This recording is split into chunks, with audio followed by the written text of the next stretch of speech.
Good morning, students. Now, in the last video, we have seen the digestive system of the human body, right? The nutritional system of the life process का एक important thing है, that is nutrition. So, digestive system is very important for our body, right? Okay. Now that we have completed last time, now we'll see some in-text question. So, first is, what are the difference between autotrophic nutrition and heterotrophic nutrition? What is the difference between autotrophic nutrition and heterotrophic nutrition?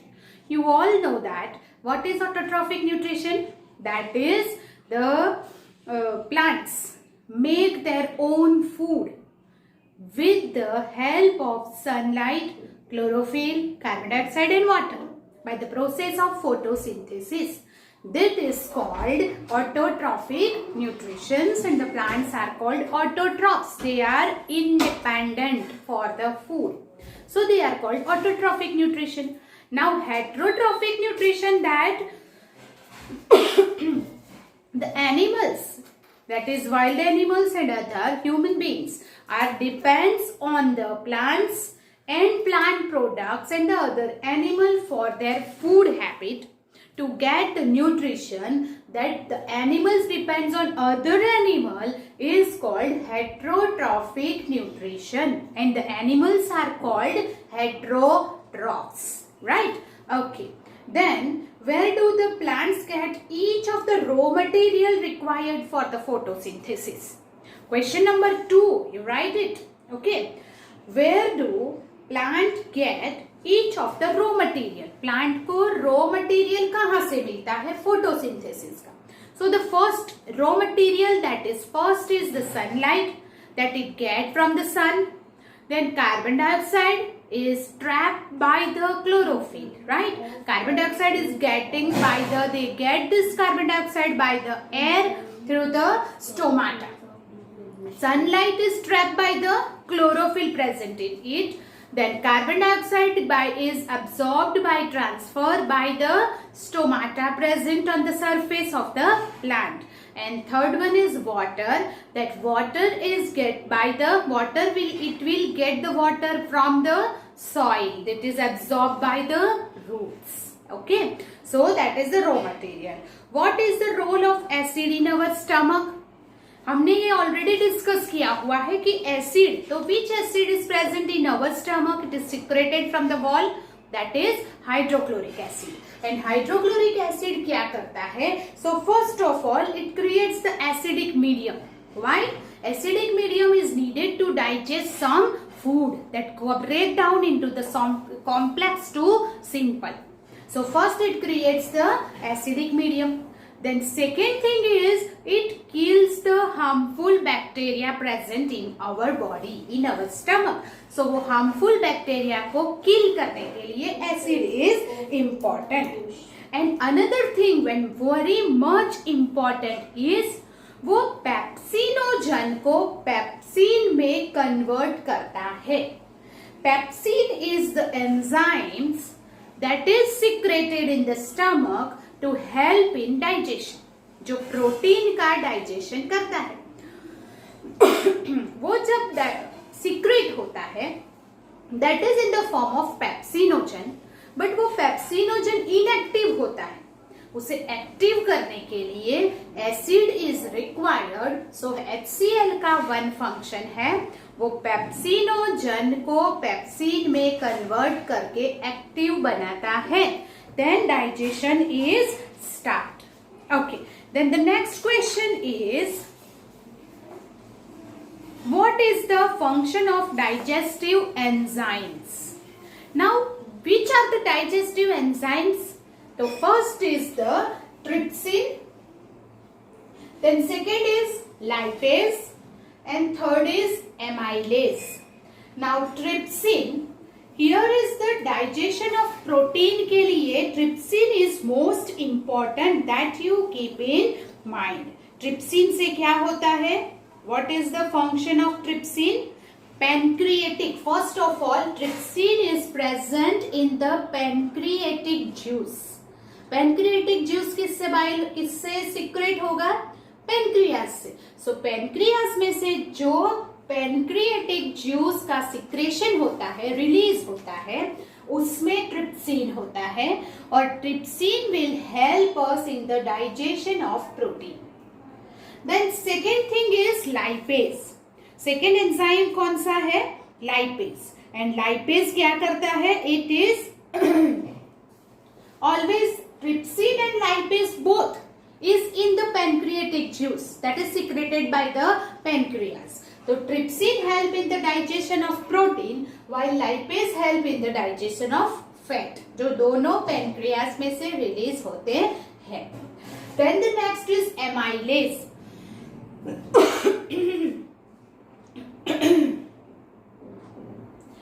Amylase is secreted from the intestinal wall. Intestine की, large intestine की wall में से amylase secret होता है और amylase का काम है कार्बोहाइड्रेट को ग्लूकोज में कन्वर्ट करता है, प्रोटीन को एमिनो एसिड में कन्वर्ट करता है, फैट को फैटी एसिड एंड ग्लिसरॉल में कन्वर्ट करता है, तो जिसका डाइजेशन हो सके। सो डाइजेशन ऑफ में हेल्प करने में 3 enzymes are there: trypsin, lipase and amylase. So these are the digestive enzymes and its function. How is the small intestine designed to absorb digested food? जब हमने small intestine की बात की थी, here small intestine designed to absorb the digested food. तो मैंने आपको बताया था कि स्मॉल इंटेस्टाइन की जो इंटरनल लाइनिंग है, that is the internal wall है, that has a small finger like projection is there so that it increase the surface area and therefore more food can be absorbed and also that is help to push down it ahead, move it ahead, उसको food को आगे धकेलने में भी वो help करता है। Then the third thing is ये जो finger like projection है that is called villi. That villi क्या करेंगी? एक तो surface area increase करता है और second thing villi है is rich in blood vessels. Here इसके अंदर की villi के अंदर here is the inner lining of the intestine. तो उसके ऊपर small finger like projection होते हैं like this. That is rich with the blood. इसके अंदर बहुत सारी blood vessels होती है that can absorb the nutrients and blood can transport it from one place to another. So it is rich with the blood supply. Second thing, it is increase the surface area, and third, it is help to move the food ahead. Right? So these are the inner wall of the small intestine is designed. Okay, so this is all about the digestive system of the human body that we have already discussed in the last lecture. Now we'll go ahead with the second life process, and that is respiration. Second thing is called respiration. First of all, we will see that 2 types of respiration is there. Takes place in our body. 2 types of respiration में एक है internal respiration and another is external respiration. Now this internal respiration, external respiration is breathing. We take in oxygen and give out carbon dioxide by this nasal cavity. It goes to the lungs, or lungs helping us to transfer the oxygen and carbon dioxide. But this system, breathing system, that breathing takes place outside the cell in our body, but outside the cell, and therefore it is called external respiration. While this respiration here is taken place in each and every cell, that is cellular respiration, is also called internal respiration. तो हमें यहाँ पे internal respiration की बात करनी है. What is internal respiration? respiration. So respiration is the nutrition जो हमने डाइजेस्टिव सिस्टम में से हमें जो न्यूट्रिशन मिला वो स्मॉल इंटेस्टाइन में विली के थ्रू क्या हो जाएगा, ब्लड में एब्जॉर्ब हो जाएगा. That blood reach to each and every cell. So जो भी न्यूट्रिशन है वो ईच एंड एवरी सेल में पहुंच गया. Now this nutrition in the cell is used to provide energy for various life process. तो वो न्यूट्रिशन में से एनर्जी रिलीज होने की जो प्रोसेस है, that process is called respiration. वो ईच एंड एवरी सेल में होती है and therefore it is called internal respiration और you can say it is cellular respiration. क्यों सेल्यूलर है? बिकॉज वो ईच एंड एवरी सेल में होती है. You understand that? Okay. This process is called respiration. मतलब डाइजेस्टिव सिस्टम में से ब्लड न्यूट्रिएंट्स लेके सेल में आता है. तो एक्सटर्नल रेस्पिरेशन से ऑक्सीजन ब्लड के थ्रू आता है सेल में. वो ऑक्सीजन का यूज करके this nutrition is break down and energy is released. This process is called respiration. So nutrition में से एनर्जी रिलीज होने की प्रोसेस को हम क्या बोलेंगे? रेस्पिरेशन बोलेंगे. Right? Okay. This respiration is of two types. Sometimes the respiration takes place in the presence of oxygen.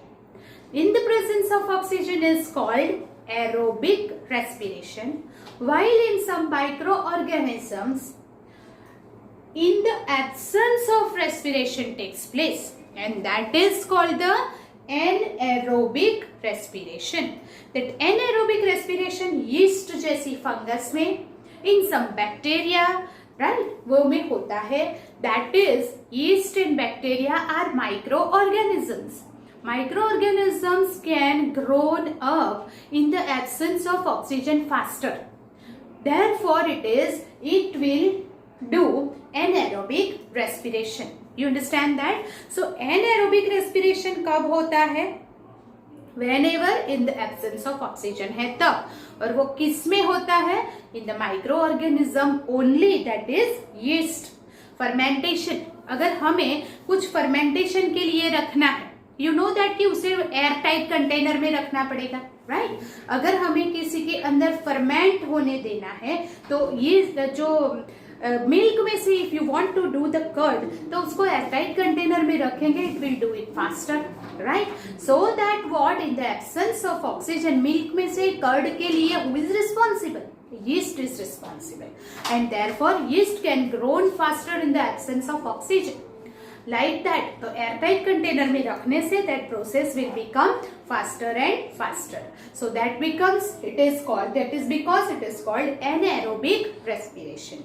While in most of the plants and animals, aerobic respiration takes place. That is, presence of oxygen is must. Right? Okay. So here is the whole process of cellular respiration. 3 steps में होती है, 1, 2 and 3. Respiration, how many steps are there? 3 steps are there.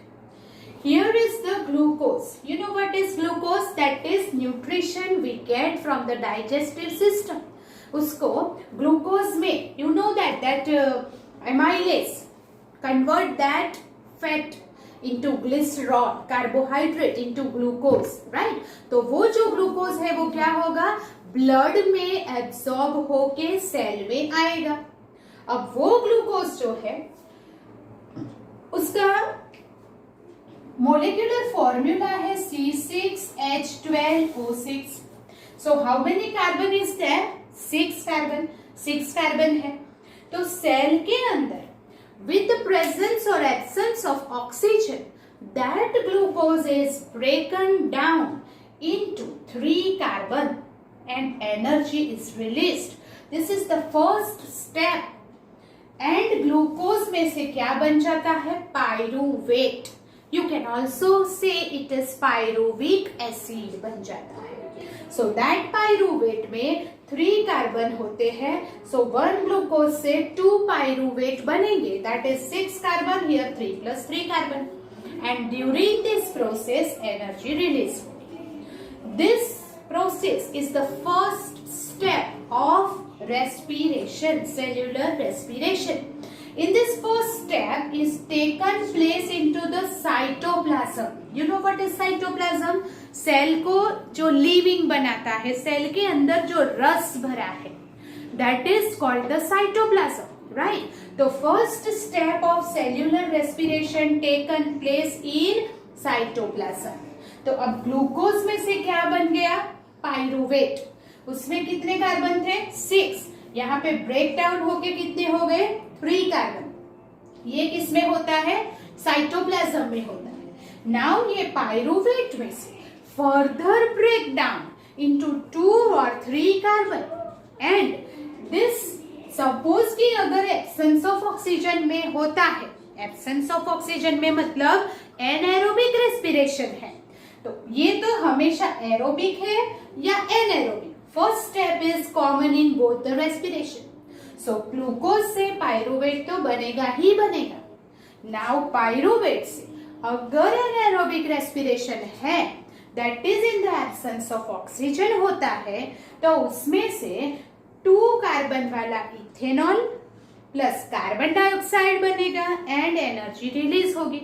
किसी भी respiration में carbon dioxide तो बनता ही है, दैट इज फिर release in the air again, फिर उसको हम रिलीज कर देते हैं। So that carbon dioxide is there, but what is the more by product? Ethanol. Ethanol बनने की वजह से इथेनॉल ज्यादा बनता है, एनर्जी कम रिलीज होती है इन एनएरोबिक रेस्पिरेशन। और जब लेक ऑफ ऑक्सीजन है, ये लेक ऑफ ऑक्सीजन की बात हम बाद में करते हैं, और जब प्रेजेंस ऑफ ऑक्सीजन है तब carbon dioxide, water and energy बनेगा। That carbon dioxide is again released into the atmosphere. Here is no byproduct is that, जैसे यहाँ in the anaerobic respiration ethanol is the byproduct, यहाँ पे ऐसा कोई भी बाई प्रोडक्ट नहीं है। And if there is no byproduct, so more energy is released. और यहाँ पे दैट मीन्स कौन से रेस्पिरेशन में ज्यादा एनर्जी रिलीज होगी, एरोबिक या anaerobic? That is aerobic. Understand that? और this is the second step, that is the last step, you can say third step of respiration. First step में glucose का cell में आना, second step में pyruvate बनना, और third step में ये होता है। This third step is taken place in mitochondria. That mitochondria is the organelle of the cell, right? So cell के अंदर एक organelle है mitochondria, जिसे हम पावर हाउस कहते हैं। तो mitochondria में ये प्रोसेस होती है। First step is taken place in the cytoplasm. Second is taken place in the mitochondria. You understand that? Okay. So first is anaerobic respiration in the absence of oxygen. Ethanol byproduct की वजह से less energy release होती है. When it is in the presence of oxygen, no byproduct is there, so more energy is released. Why? Lack of oxygen की बात करें, अब lack of oxygen भी aerobic respiration ही है, but guess sometime कि आप बहुत दौड़ के आते हैं, जब आप दौड़ते हैं तो जोर जोर से सांस लेनी पड़ती है, that breathing rate is higher and higher, जैसे आप ऐसे हाफने लगते हैं, right? Why? Because when we do the more work, more energy is consumed, और जितनी एनर्जी हमारी कंज्यूम्ड हो जाएगी तो we need the more and more energy, तो रेस्पिरेशन फास्टर होने लगेगा, और जितना रेस्पिरेशन फास्ट होगा उतना ऑक्सीजन ज्यादा चाहिए, राइट? और मोर ऑक्सीजन हमें ज्यादा लेना पड़ेगा, इसलिए हम क्या करते हैं, दैट ब्रीथिंग रेट हायर हो जाता है। It is an automatic system of our body, but sometimes ज्यादा ऑक्सीजन लेने पर भी द रेस्पिरेशन का, ब्रीदिंग का रेट हायर होने पर भी ऑक्सीजन जब लैक मतलब कम पड़ता है, तब रेस्पिरेशन में एक लैक्टिक एसिड प्रोड्यूस होता है जिसमें 3 कार्बन है। This is also by product, और वो हमारे मसल्स के अंदर एसिडिक मीडियम बनाता है, so that less energy is release, हम थकने लगते हैं, राइट। और इसको हम बोलते हैं क्रैम्प आना।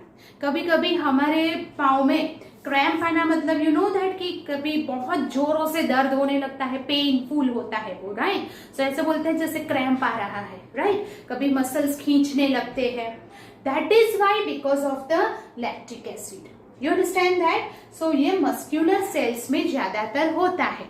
और कब होता है? जब हम बहुत सा हार्ड वर्क सडनली कर देते हैं, बहुत जोर से दौड़ने लगते हैं, राइट। ऐसे जब करते हैं तब हार्ड वर्क जब सडन हो जाता है तब we need more and more energy, but उसके जितनी एनर्जी हमें चाहिए उसके हिसाब से ऑक्सीजन अगर अंदर नहीं जाता है तब within the lack of oxygen respiration की प्रोसेस में लैक्टिक एसिड प्रोड्यूस हो जाता है, राइट। हम जोर जोर से सांस लेने लगेंगे पर फिर भी जितनी थकान हो रही है, जितनी एनर्जी यूज हो रही है, उतना ऑक्सीजन अंदर जा नहीं पा रहा है, तब in the lack of oxygen lactic acid produce होने लगेगा।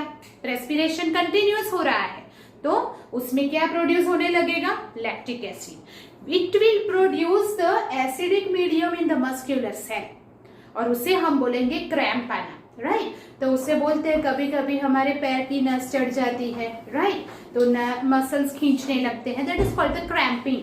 सो वो क्रैम्प आने लगते हैं। It is also the anaerobic respiration in lack of oxygen, कम ऑक्सीजन की वजह से होता है। So this is all about the respiration. Here is the glucose is absorbed into the cell in the presence of oxygen. It mixes with the oxygen, then it breaking down into the pyruvate, that is in the cytoplasm. This process is common for aerobic and anaerobic respiration. Again, it is in the absence of oxygen, ethanol and energy is produced, then it is less energy produced, that is because of lack of oxygen. Here aerobic respiration में more energy is produced, right, and lack of oxygen की हमने बात की है। So this process is called here the third step of aerobic और anaerobic respiration. और respiration takes place, this step of respiration is taking place in the mitochondria. This mitochondria is an organelle of the cell in which उसके अंदर ATP होता है, that is here it is in ATP, that is adenosine triphosphate. Adenosine triphosphate. Adenosine triphosphate, and that triphosphate is a organelle के अंदर it store the energy. So whenever mitochondria में ये process होती है, but it doesn't do that कि every time वो energy use हो जाए, right? क्योंकि respiration is a continuous process. So जब you are sleeping, when you are sitting free, or when it is a rest time, so more energy is here produced, but it is not used. तो वो क्या हो जाएगा? ATP के form में mitochondria में store हो जाएगा। एटीपी के फॉर्म में माइटोकॉन्ड्रिया में स्टोर हो गया, तब whenever we required, who will give it? Energy हमें कौन देता है? माइटोकॉन्ड्रिया। क्यों? क्योंकि इसके अंदर एटीपी के फॉर्म में एनर्जी स्टोर्ड है, and therefore we call this mitochondria the powerhouse. So energy, extra energy store किसमें होती है? माइटोकॉन्ड्रिया में, right. So this is all about the respiratory system. How that respiration कैसे वर्क करता है। If we talk about the plant, अगर हम plant की बात करें तो प्लांट में क्या होगा? It takes the oxygen from the air by the stomata present on the surface of the leaves and green stem. तो वो जो stomata oxygen and carbon dioxide का ट्रांसफर करता है, that is basically bye the process of diffusion. Now You know what is diffusion? Diffusion is the gas is transferred from higher concentration to lower concentration, and this process, this transfer of gas is called diffusion. Suppose कि जब cell के अंदर carbon dioxide produce हुआ by the process of this respiration, तो cell में carbon dioxide का concentration बढ़ जाएगा और बाहर के एनवायरमेंट में कार्बन डाइऑक्साइड का कॉन्सेंट्रेशन लेस है, तो carbon dioxide move from cell to outside environment. While outside environment में ऑक्सीजन मोर है और सेल में ऑक्सीजन यूज हो गया, तब oxygen move from outside environment to the cell. So every time gas is moving from higher concentration to lower concentration, and this process is called diffusion. Understand that? Okay. So now, plant takes oxygen by the process of diffusion, but this process of diffusion depends on, number one is environmental condition and second is requirement of the plant. Environmental condition के बारे में मैंने आपको बताया कि जब cell के अंदर ऑक्सीजन यूज हो जाता है और एनवायरमेंटल कंडीशन में ऑक्सीजन ज्यादा है, तो oxygen move from higher concentration to lower concentration, तो वो एनवायरमेंट से सेल में आएगा. जब सेल में रेस्पिरेशन होता है तब कार्बन डाइऑक्साइड प्रोड्यूस होता है और वो कार्बन डाइऑक्साइड का कॉन्सेंट्रेशन सेल में बढ़ जाता है, तो क्या हो जाएगा, सेल में से कार्बन डाइऑक्साइड एनवायरमेंट में जाएगा. This is called the process of diffusion. By this way, gas is transferred. But gas transfer का एक another one more important thing is requirement of plant. ये क्या है? तो first आपको पता होगा कि photosynthesis की process में plant need carbon dioxide and release oxygen. But ये जो फोटोसिंथेसिस की प्रोसेस है वो only in the presence of sunlight होता है. जब सनलाइट नहीं है तो फोटोसिंथेसिस नहीं होगा. इसका मतलब क्या हुआ, that sunlight is in the day time only, so in the photosynthesis is in the day time only. That means day time में प्लांट को कार्बन डाइऑक्साइड की रिक्वायरमेंट ज्यादा होगी, राइट, और ऑक्सीजन रिलीज होगा. अब whenever प्लांट ब्रीथ करता है तब कार्बन डाइऑक्साइड रिलीज करेगा एंड ऑक्सीजन लेगा. ब्रीदिंग में वो सेम हमारे जैसा ही है. That means in breathing plant also take oxygen and give out carbon dioxide. तो ब्रीदिंग में जो कार्बन डाइऑक्साइड रिलीज होता है वो फोटोसिंथेसिस में यूज हो जाता है. दैट मीन्स डे टाइम में सिर्फ और सिर्फ ऑक्सीजन रिलीज होगा. क्यों? क्योंकि फोटोसिंथेसिस में मोर ऑक्सीजन प्रोड्यूस होता है. Keep in mind, here it is, in photosynthesis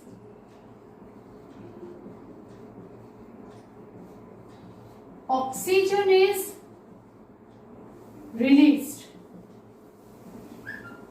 and carbon dioxide is used. In breathing, carbon dioxide released and oxygen used. But photosynthesis में जो ऑक्सीजन रिलीज हुआ इट इज मोर, एंड यहाँ जो oxygen use होता है वो है less. मतलब उसको ब्रीदिंग में जितना ऑक्सीजन चाहिए उससे कहीं ज्यादा ऑक्सीजन फोटोसिंथेसिस में रिलीज होता है, और इसीलिए जितना ऑक्सीजन चाहिए उतना वो ले लेता है, बाकी का ऑक्सीजन एयर में रिलीज कर देता है. वाइल यहाँ भी जो फोटोसिंथेसिस, यहाँ ब्रीदिंग में जो कार्बन डाइऑक्साइड रिलीज हुआ वो यहाँ पूरे का पूरा यूज हो जाता है. अभी डे टाइम में दोनों प्रोसेस होती है, फोटोसिंथेसिस एंड ब्रीदिंग. तो ब्रीदिंग में जो कार्बन डाइऑक्साइड रिलीज होगा वो फोटोसिंथेसिस में यूज हो जाएगा, राइट. वाइल ऑक्सीजन है वो एक्स्ट्रा है जो रिलीज होगा एयर में. दैट मीन्स उसको डे टाइम में ऑक्सीजन इज रिलीज्ड और मोर कार्बन डाइऑक्साइड, यहाँ पे जो कार्बन डाइऑक्साइड रिलीज होता है वो लेस है और फोटोसिंथेसिस में मोर कार्बन डाइऑक्साइड चाहिए, तो एक्स्ट्रा कार्बन डाइऑक्साइड कहाँ से आएगा? एयर में से। समझ में आ रहा है? क्योंकि ये यूज हो जाने के बाद डिफ्यूजन से more carbon dioxide is move from higher to lower concentration, environment से सेल में आएगा, राइट? तो दैट मीन्स यहाँ पे oxygen is more in the cell, तो ऑक्सीजन सेल में से बाहर जाएगा because from more to less concentration, carbon dioxide more in the environment, right? So environment में से कार्बन डाइऑक्साइड कहाँ आएगा? सेल में। लाइक दैट सेल में डे टाइम में photosynthesis and breathing both taken place simultaneously, so oxygen is released and carbon dioxide is used, but in the night time ये photosynthesis stop हो जाता है and therefore क्या होगा? breathing, उसमें oxygen use होगा और कार्बन डाइऑक्साइड रिलीज होगा, सिर्फ एक ही प्रोसेस चालू रहती है नाइट में। तो नाइट में कभी भी पेड़ के नीचे नहीं सोना चाहिए क्योंकि उसमें भी कार्बन डाइऑक्साइड ही रिलीज होता है, that is the reason. So according to जब भी उसको रिक्वायरमेंट होगा डे टाइम में, तब ऑक्सीजन ज्यादा है वो रिलीज करेगा और कार्बन डाइऑक्साइड वो लेगा। नाइट टाइम में सेम हमारी तरह ही oxygen is taken and carbon dioxide is released, और इसीलिए रात को पेड़ के नीचे नहीं सोना चाहिए। Why? This is all about the plant, कि plant oxygen carbon dioxide transfer कैसे करता है? डिफ्यूजन से। बट एनिमल कैसे करते हैं? So we know that human being have the respiratory system and breathing system to transfer that oxygen and carbon dioxide, while terrestrial animal है तो उसके पास different organs. All the animals have the different organs to take in oxygen and give out carbon dioxide. While like earthworm है skin से करते हैं, right? Then that insect that have the tracheas and all, right? So that have the different organs जो हम बाद में बात करेंगे. While some aquatic animals है like fish, they have gills to take the dissolved oxygen from the water. Water में 4% oxygen dissolve है और जो एक्वेटिक एनिमल्स हैं they have to take that dissolve oxygen. आपने कभी फिश को देखा है? फिश क्या करेगी? That it will take it whole water, वो मुंह से लेगी, वो जो पानी पीती है उसे गिल से फोर्सफुली पास करेगी। गिल्स क्या करते हैं? वाटर में से डिजोल्व ऑक्सीजन एब्जॉर्ब करेंगे और बाकी का पानी वापस निकाल देगी। आपने कभी देखा है तो फिश क्या करती है? तो जहां से पास होती है वहां से बबल्स जाते हैं। You know that gills is organs which takes the dissolved oxygen from the water. So the aquatic animals have the gills instead of lungs that takes dissolved oxygen from the water. While the terrestrial animals जो land पे रहते हैं उसके पास lungs होते हैं that can take the water, right? Okay. So here terrestrial organism use oxygen in the atmosphere for the respiration. Atmospheric oxygen लेते हैं. Oxygen is absorbed by the different organs in the different animals. Okay.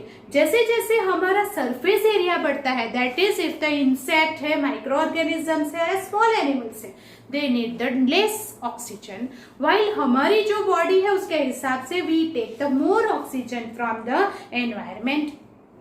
Oxygen we takes place, respiration में carbon dioxide produce होगा और वो carbon dioxide we release from the in the air. तो हम carbon dioxide release करते हैं air.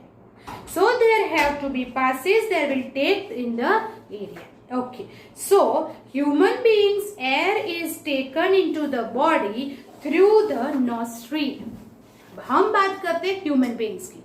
We just have to take here in this our syllabus is the respiration system, respiratory system or the breathing system of the human body only. तो आपको मालूम है कि human body में taking breath in and give out the carbon dioxide starting from the nozzle cavity. So हम respiratory system of the human body के बारे में in the next lecture देखेंगे. So this is the general idea and 2 or 3 mark question of the respiration, the definition, the types of respiration and the process of respiration is there. Now respiratory organs and system of the human body that we will take in the next lecture, right? Till then you have to read this portion of respiration thoroughly from your textbook. Textbook में आप देखेंगे, underline करेंगे that we will get 2-3 mark question from this portion. Okay, so read it from the textbook. We'll meet in the next lecture. Till then, goodbye.